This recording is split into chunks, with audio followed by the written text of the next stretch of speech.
ake sikubingelele sikwamukela ohlelo lethu lumnandi kakhulu masithi khona ezikabhoqo well studio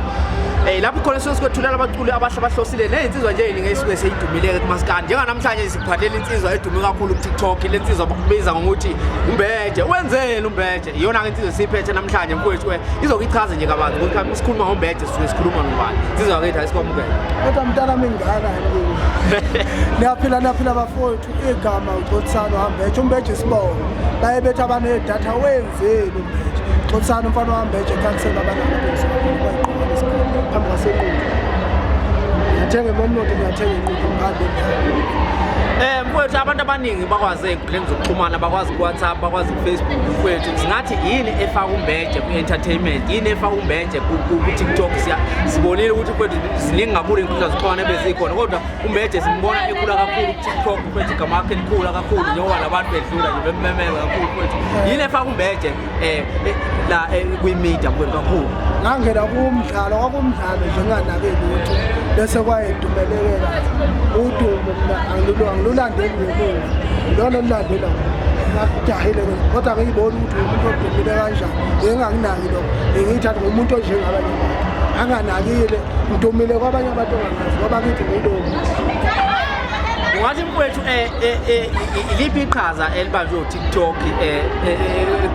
ekuvezeni amathalente amaningi abantu abaningi abahlukahlukene mfowethu njengoba kade singakuboni lokhu kakhulu kodwa siyabona maqhamuka inkundla yokuxhumana efana noTikTok futhi siyabona kuvela amathalente amaningi abantu abaningi bagcina sebevela futhi bekwazi ukusizakala ey'ntweni eningi ezahlukahlukene uTikTok ubambe elikhulu iqhaza awufani noWhatsApp ukhuluma nabantu abaziyo kanye noFacebook ukhuluma nabantu abaziyo TikTok ungeneleka yonke umuntu ngisho iy'ngane zey'kole noma xhumana nabantu abaningi ongahazi abaculi abadlali noma yini sesibekho mfowethu siyakubona njengamanje nje ugqoka isikibha se-Black Sea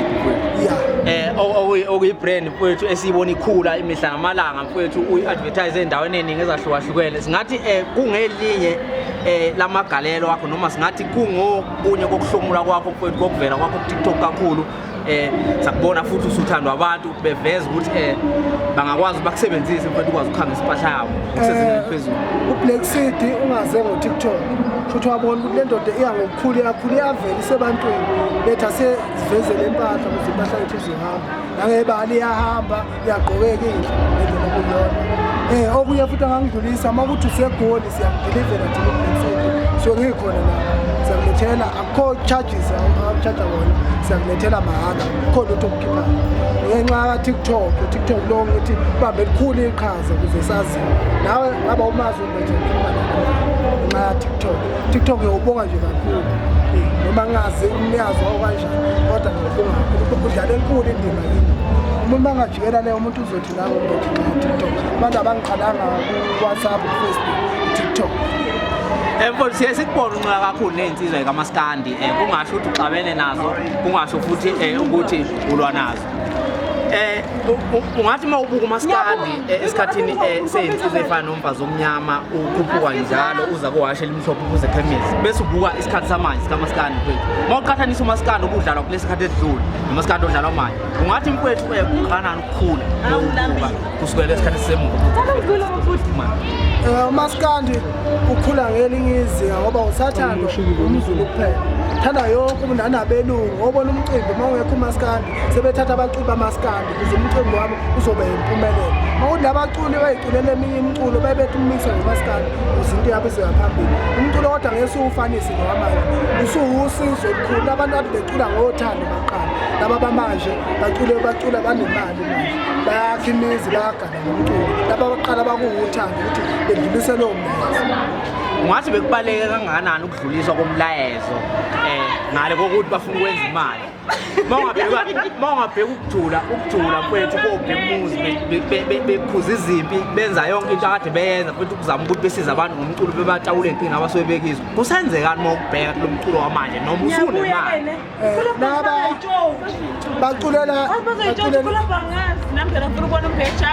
wenzeni laba babanje abaculi baculela itrend ingoma zabo oze ifaka nomkhuba lezo zinto ezikanjalo qala becula ingoma eyakhayo ukuze abantu abancane nabanganani bakhele baye phambili manje baculela itrend ngezinto ezinye engabe bayifaka abanye abaculi baculela uTikTok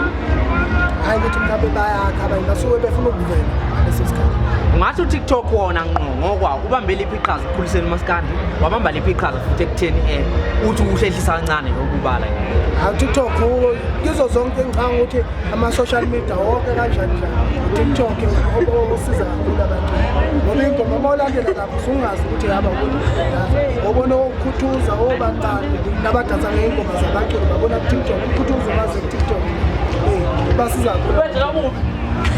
Kuphinde kulimaze kanjani ithalente labaculi futhi ngokuthi bagijimise itrend bengathi basaculela ukuthi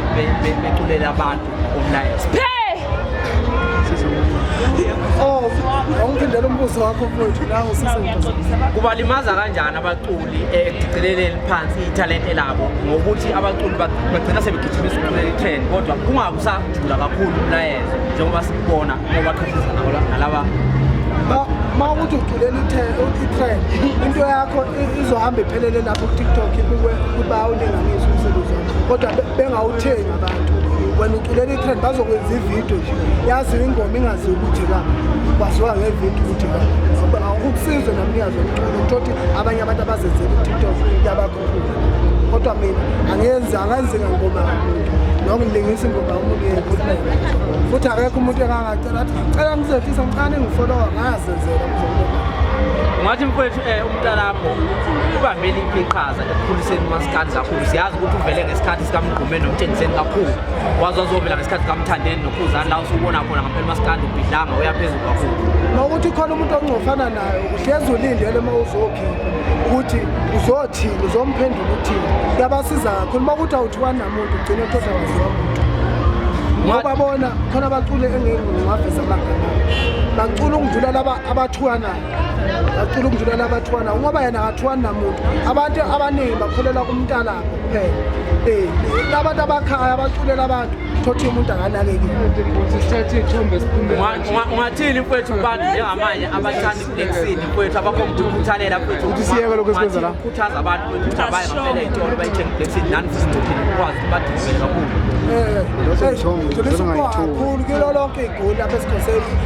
i-Black City igqoke eThekwini igqoke eMpumalanga noma kuphi iyaphathiseka siyayiletha uma usegoli ngibonga nje kibo bonke abayithinga lakhona Black City obhuti uGatsheni obusa ogoloko babaningi ngoba nanabaculi bonilo driver zibili ofeze emnyama egqwana usho isithi ikhamba India nelebhulu ade egqoke isithi maduzu uzobona angazi noma sengakuthula uzobona elinye iqembu gida ngayonke Black City noma ngeke ngisho kwamanje ukuthi izobe gida inamandla kakhulu idlula amanye ama-brand aney'tolo i-Black City khani isolve isitolo sasikafa siyayidiliva kodwa sigqoke ngendlela ezineni. Sibonga kakhulu besiphethe igabhu siphethe insizwa ka-TikTok umbeje mfowethu wenzela umbeje wenteni umbeje ungasho izinto ey'ningi bafowethu irimoni imbeje wadida imbeje enteni athi amasowato ey'teni ngiyabonga kakhulu mfowethu. Sibonga kakhulu esikapopo westudio uyithola ku-TikTok uphinde uyithole ku-YouTube gijima kakhulu cofa subscribe like phinde comment nabantu bafuna ukushuda bye bye.